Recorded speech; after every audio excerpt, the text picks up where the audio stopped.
हरे कृष्णा। श्रील प्रभुपाद की जय। तो उपदेशामृत के श्लोका हम कर रहे हैं और उपदेशामृत के श्लोकों में 10वां नंबर श्लोक का एक हिस्सा हो चुका है और अभी ये उसका दूसरा हिस्सा या अंतिम हिस्सा है 10वें नंबर श्लोक का। कर्मिभ्य परितो हरे प्रियतया व्यक्तिम, ये वाला श्लोक। प्रभुपाद कहते हैं इस प्रकार ज्ञानी को कर्मी से श्रेष्ठ माना जाता है क्योंकि वह कम से कम इंद्रिय भोग के अंध कार्यकलापों से तो बचता है। तो ज्ञानी जो होते हैं वो अब भोग विलास नहीं करते हैं, वो ज्ञान मार्ग पर चल रहे हैं। भोग विलास करने वाला जो कैटेगरी है वो है कर्मयोगी। जो कर्मी या कर्मयोगी, कर्मी एकदम नीचे होते हैं, कर्मयोगी उससे ऊपर होते हैं और ज्ञान योगी उससे ऊपर होते हैं। तो यहाँ प्रभुपाद कह रहे हैं कि कर्मी से अच्छा है कौन? जो ज्ञान में लगा हुआ है, क्योंकि अब वो इंद्रिय तृप्ति बंद कर दिया है और भगवान को जानने की कोशिश कर रहा है। भगवान तक नहीं पहुंच पाया है पर कुछ ना कुछ आध्यात्मिक ज्ञान ले रहा है। तो ये भगवान का निर्णय है। प्रभुपाद कहते हैं ये भगवान का निर्णय है क्योंकि ये जो है ज्ञानी कैटेगरी है वो भोग विलास नहीं करता, इंद्रिय तृप्ति बंद कर चुका है। यद्यपि ज्ञानी कर्मियों के अज्ञान से मुक्त हो सकता है, फिर भी जब तक वह भक्ति के स्तर तक नहीं पहुंच जाता तब तक वह अज्ञान में माना जाता है। भक्ति जब करेगा तभी उसे हम समझेंगे कि अब वो उसे ज्ञान प्राप्त हो गया कृष्ण का। जब तक भक्ति में नहीं जुड़ा है तब तक वो जो भी कर रहा है वो एक तरह से अज्ञानता के कारण ही कर रहा है। इसलिए प्रभुपाद कहते हैं उसको हम अज्ञानी ही मानेंगे, अविद्या में ही मानेंगे।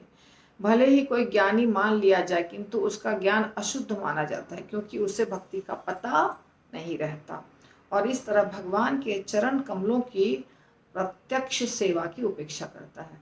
तो ज्ञान मार्ग वाले और ध्यान मार्ग वाले ये सेवा नहीं करते हैं। कर्म योगी सेवा करते हैं, भले उन्हें ज्ञान नहीं है, भगवान का पूरे अच्छे से ज्ञान नहीं है, देवी देवता सब मिक्स्ड करते हैं, लेकिन वो सेवा करते हैं। परंतु जो ज्ञान और ध्यान वाले हैं वो सेवा बिल्कुल नहीं करते। फिर भक्ति योग वाले सेवा करते हैं। तो जब सेवा नहीं करने के कारण उनका हृदय कठोर हो जाता है, पत्थर के समान। ज्ञान मार्गी लोगों का हृदय बहुत कठोर हो जाता है। तो जब ज्ञानी भक्ति करता है तो वह सामान्य ज्ञानी की तुलना में शीघ्र श्रेष्ठ बन जाता है। अगर भक्ति में जुड़ गया तो बहुत जल्दी उन्नति हो जाएगी। ऐसा समुन्नत व्यक्ति ज्ञान विमुक्त भक्ति परम कहलाता है। ज्ञानी जिस तरह भक्ति ग्रहण करता है उसका उल्लेख भगवत गीता में हुआ है, जिसमें कृष्ण कहते हैं बहु नाम जन्म नामन्ते ज्ञानवान माम प्रपद्यते। बहुत बहुत जन्मों तक, बहुत जन्मों के बाद ज्ञानवान मेरे पास पहुंचते हैं और फिर उसमें से कुछ लोग मुझे जान पाते हैं। वासुदेव सर्वम इति स महात्मा सुदुर्लभ। जो ऐसा समझे कि वासुदेव भगवान ही सब कुछ है, ऐसे महात्मा बहुत बहुत बहुत रेयर है, बहुत दुर्लभ है, सुदुर्लभ है। तो वास्तव में वही चतुर पुरुष है जो कृष्ण के चरण कमलों की शरण ग्रहण करता है। भुक्ति मुक्ति सिद्धि कामी, चेतन चरितामृत का ये वर्ष है। भुक्ति मुक्ति सिद्धि कामी सकल अशांत, कृष्ण भक्त निष्काम अतएव शांत। तो भोग करने वाला, ज्ञान वाला, सब भुक्ति मुक्ति सिद्धि प्राप्त करने वाला, कामी, ये सब अशांत रहते हैं। पर जो भगवान के चरण कमलों की शरण ग्रहण कर लिया है वो शांत रहता है। वासुदेव सर्वम इति स महात्मा सुदुर्लभ। और एक और श्लोक है भगवत गीता में, ब्रह्मभूत प्रसन्नात्मा न सोचती न कांक्षति। ब्रह्मभूत स्तर पे जो होता है वो प्रसन्न आत्मा होता है, वो हमेशा खुश रहता है, वो दुखी आत्मा नहीं होता है, अशांत नहीं होता है। और एक और जगह कहते हैं चैतन्य चरितामृत में ही शायद कि कृष्ण भक्त बड़ो चतुर बहुत होशियार होते हैं कृष्ण भक्त। तो यहाँ बता रहे हैं प्रभुपाद, वास्तव में वही चतुर पुरुष है जो कृष्ण के चरण कमलों की शरण ग्रहण करता है, लेकिन ये बहुत कम होते हैं, दुर्लभ होते हैं। विधि निषेधों के अनुसार भक्ति स्वीकार करने के बाद नारद तथा सनक सनातन जैसे परम भक्तों के पद चिन्हों पर चलकर मनुष्य ईश्वर के सहज प्रेम के पद को प्राप्त कर सकता है। तब भगवान उसे श्रेष्ठ मानने लगते हैं। जिन भक्तों ने ईश्वर प्रेम विकसित कर लिया है वे निश्चय ही पूज्य पद पर हैं। तो नारद पंचरात्र में बताया गया है कैसे कैसे भक्ति करनी है। इसीलिए नारद मुनि के अनुसार ये 4 कुमार हैं, सनक सनातन, इनके अनुसार इनके पद चिन्हों पर चलकर, कुमार एक संप्रदाय भी है, जैसे हम ब्रह्म मध्व गौड़ीय संप्रदाय के हैं, वैसे एक संप्रदाय है कुमार, जिसमें 4 कुमार मुख्य गुरु हैं और उनसे गुरु शिष्य परंपरा निकली है। तो उनके भी बहुत सारे सिद्धांत हैं, उनके भी बहुत सारे बताए हुए नियम हैं जिनके ऊपर वो परंपरा चल रही है।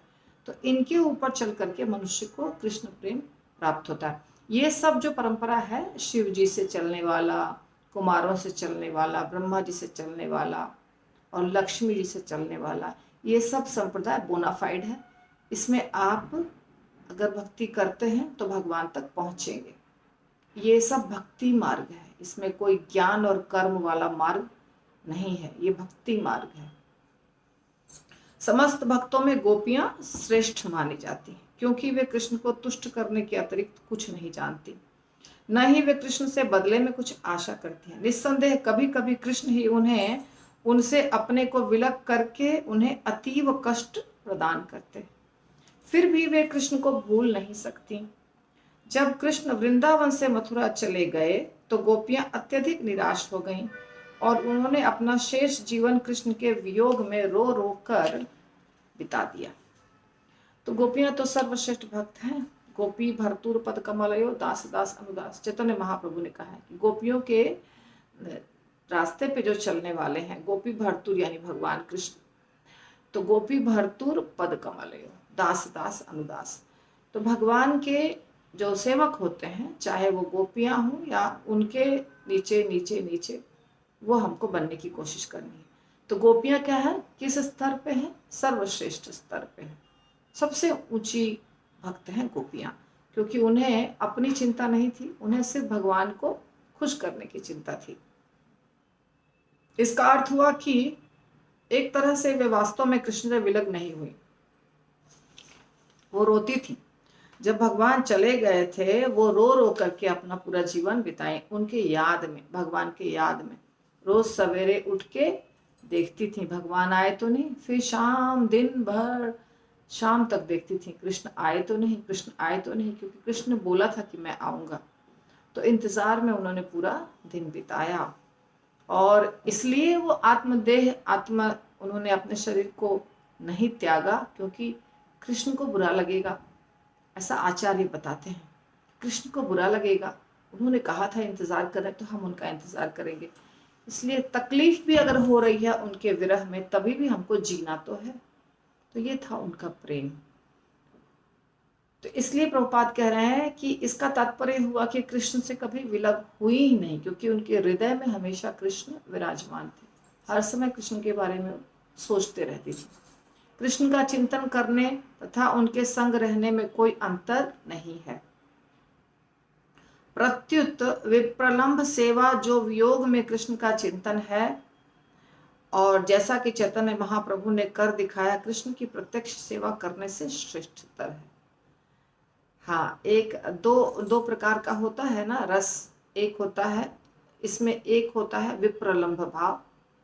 तो विप्रलंभ उसको कहते हैं जब भगवान नहीं रहते हैं गोपियों के साथ, विरह में जब गोपियां रहती हैं, तो विप्रलंभ रस को श्रेष्ठ बताया गया है। जैसे भगवान के साथ लीला हो रही है, वो एक रस हुआ, और एक भगवान के बिना विरह में गोपियां रो रही हैं, वो जो रस होता है उसको कहते हैं विप्रलंभ भाव। और विप्रलंभ भाव में जो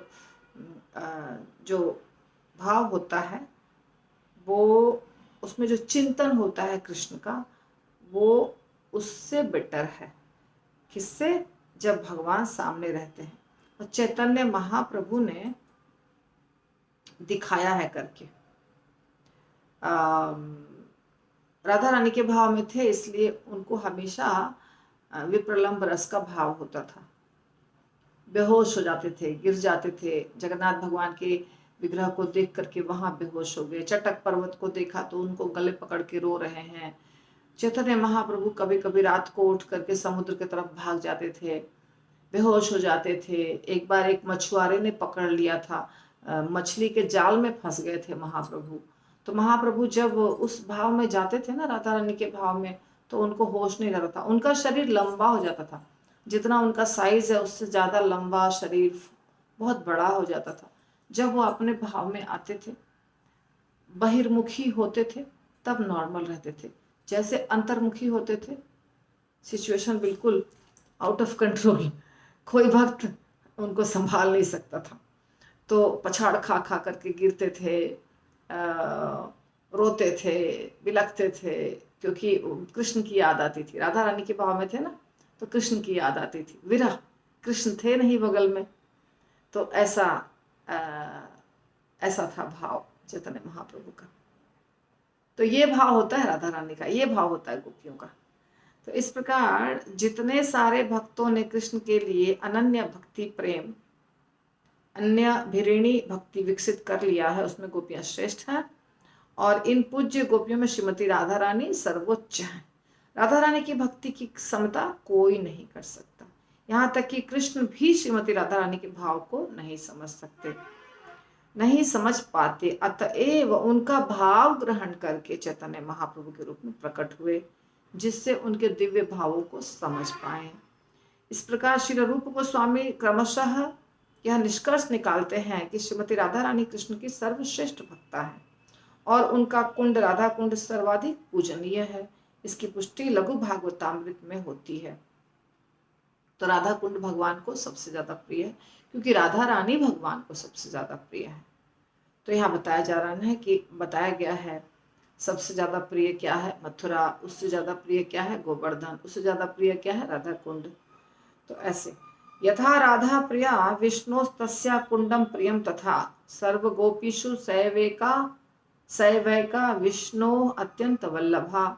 जैसे राधा रानी सबसे ज्यादा प्रिय है, वैसे ही राधा रानी का कुंड भी सबसे ज्यादा प्रिय है। समस्त गोपियों में वे अकेले ही भगवान की परम प्रिया के रूप में है। अतएव कृष्ण भावनामृत में रुचि रखने वाले प्रत्येक भक्त को अंततः राधा कुंड की शरण लेनी चाहिए, वहां रहकर आजीवन भक्ति करनी चाहिए। ये रूप गोस्वामी का 10वें श्लोक का निष्कर्ष है, प्रभुपाद बता रहे हैं। इसके बाद अब एक और श्लोक बचा है, तो वो मैं इसमें नहीं लूंगी। हाँ, ये श्लोक छोटा है, 11वां नंबर श्लोक जो है, एक अलग एपिसोड बना देंगे, ठीक है। हरे कृष्णा, श्रील प्रभुपाद की जय।